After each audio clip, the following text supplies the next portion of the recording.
Brought to you by TechnoSpark 20 series smartphones.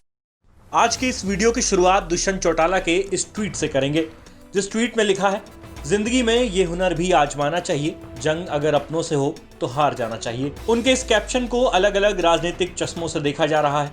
कोई कह रहा है कि ये उनका अपने वोटर से माफी मांगने का इनडायरेक्ट तरीका है, तो कोई कह रहा है कि ये इनकी जनता से इमोशनल अपील की रणनीति का हिस्सा है। मगर जो भी हो, इतना जरूर है कि दुष्यंत चौटाला बैकफुट पर है और वो लगातार जनता के बीच जाकर ये संदेश देने की कोशिश कर रहे हैं कि वो हार नहीं मानेंगे और लोगों की तमाम नाराजगियों के बाद भी वो जनता के बीच यूं ही जनसंपर्क के लिए आते रहेंगे। उधर जनता के बढ़ते विरोध और लगातार पार्टी नेताओं के इस्तीफे से अजय सिंह चौटाला और नैना चौटाला को भी बैकफुट पर आना पड़ा है। नैना चौटाला ने तो किसानों की सारी नाराजगी का ठीकरा भाजपा के सिर फोड़ते हुए अपने बेटे का बचाव किया है और साथ ही किसानों से माफी मांग ली है। वहीं अगर बात जजपा के राष्ट्रीय अध्यक्ष डॉक्टर अजय सिंह चौटाला की करें तो एक समय में जिस नेता ने किसान आंदोलन को बीमारी कहा था, वो आज अपने बेटे का विरोध होने पर इसको किसानों का लोकतांत्रिक अधिकार बताने लगे हैं। इसके साथ ही अब तो अजय सिंह चौटाला का भाजपा द्वारा गठबंधन तोड़ने पर भी दर्द छलकने लगा है और वो खुद ये बात कह रहे हैं कि भाजपा अपने सहयोगियों को सीढ़ी की तरह इस्तेमाल करती है और ऊपर पहुंचकर उस सीढ़ी को लात मार देती है। आगे बढ़ने से पहले आप अजय सिंह चौटाला का भाजपा को लेकर दिया गया ये बयान सुनिए।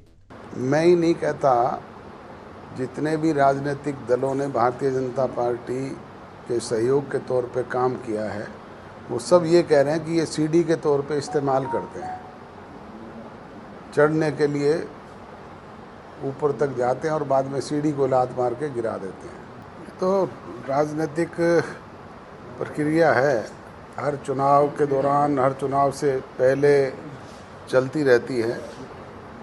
और हम तो वो लोग हैं जिन्होंने सदैव पहली क्लास से शुरू किया और बीए तक पहुँचे। जब हमें पार्टी ने निकाला,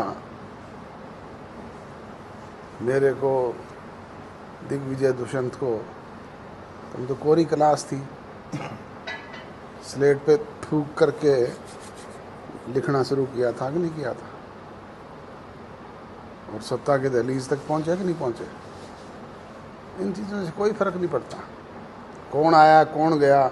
विश्वनाथ प्रताप सिंह हमारे साथ आए, हमने प्रधानमंत्री बनाया, वो भी गए, उन्होंने चौधरी देवलाल को निकाल दिया, फिर क्या फ़र्क पड़ता है। अगले दिन हमने चंद्रशेखर को बना दिया। मोरारजी देसाई ने चौधरी देवीलाल की गवर्नमेंट को तोड़ा था, तो उन्होंने कहा था कि मोरारजी तूने मेरी झोंपड़ी तोड़ी है, मैं तेरा महल जला दूंगा। जला दिया कि नहीं जला दिया। तो हम संघर्षशील आदमी हैं, चौधरी देवीलाल की नीतियों से सीखा हमने। हमें कोई फ़र्क नहीं पड़ता कौन आया कौन गया, हम अपने वर्कर पे भरोसा करते हैं। वर्कर हमारे साथ है, आज भी है, कल भी थे, आज भी है, आगे भी रहेंगे।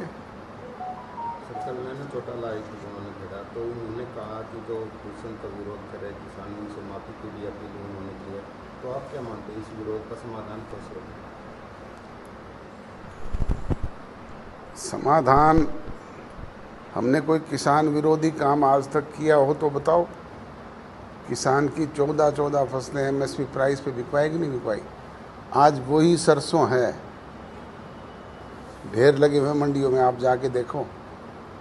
एक एक कमीशन एजेंट नियुक्त कर दिए सरकार ने, कोई खरीदने वाला नहीं है और दुर्गति हो रही है उसकी। जो पिछली बार 9,000 पे बिकी थी, आज 4500 पे बिक रही है। ये, मैं तो भविष्यवक्ता नहीं हूँ, निर्णय प्रजातंत्र में जनता ही करती है, फैसला तो वो करती। और जो जनता की भावनाएं थी वो यही थी कि अगर भाजपा हमें अकोमोडेट करके चलती तो उसके बेहतर परिणाम आते। भाजपा को कोसने के बाद अजय सिंह चौटाला अपने भाई अभय सिंह पर भी खुलकर बोले। दरअसल अभय सिंह ने करनाल लोकसभा पर पूर्व सीएम मनोहर लाल के सामने तमाम विपक्षी दलों द्वारा एक साझा उम्मीदवार देने की सलाह दी थी, जिसके जवाब में अजय सिंह ने साफ कह दिया कि इस मामले में उन्हें अपने भाई अभय सिंह पर भरोसा नहीं है। वो खुद कब कुरुक्षेत्र का मैदान छोड़कर भाग जाएं, इस बात का भी नहीं पता। क्या कहा अभय सिंह चौटाला, मुझे नहीं पता नहीं क्या कहा है। उन्होंने कहा कि मनोहर लाल को हराना है करनाल से, हाँ, तो बीजेपी से अलग से भी पार्टियां एक हो और अपना एक साझा उम्मीदवार उतारे, इससे मनोहर लाल को हराया जा सकता ये बात चौधरी ओम प्रकाश चौटाला से कहलवाएं। वो अभय सिंह चौटाला की हैसियत ये कहने की नहीं है। वो अगर ओम प्रकाश चौटाला ये बात कहें तो उस पर पार्टी के लोग विचार कर सकते हैं। अभय सिंह चौटाला का तो खुद का ही भरोसा नहीं है, वो कुरुक्षेत्र छोड़ के भाग जाए। इतना सब होने के बाद एक और बात गौर करने वाली ये रही कि अजय सिंह चौटाला आज भी ये कह रहे हैं कि बीजेपी और जेजेपी साथ लोकसभा लड़ती तो परिणाम अच्छा होता।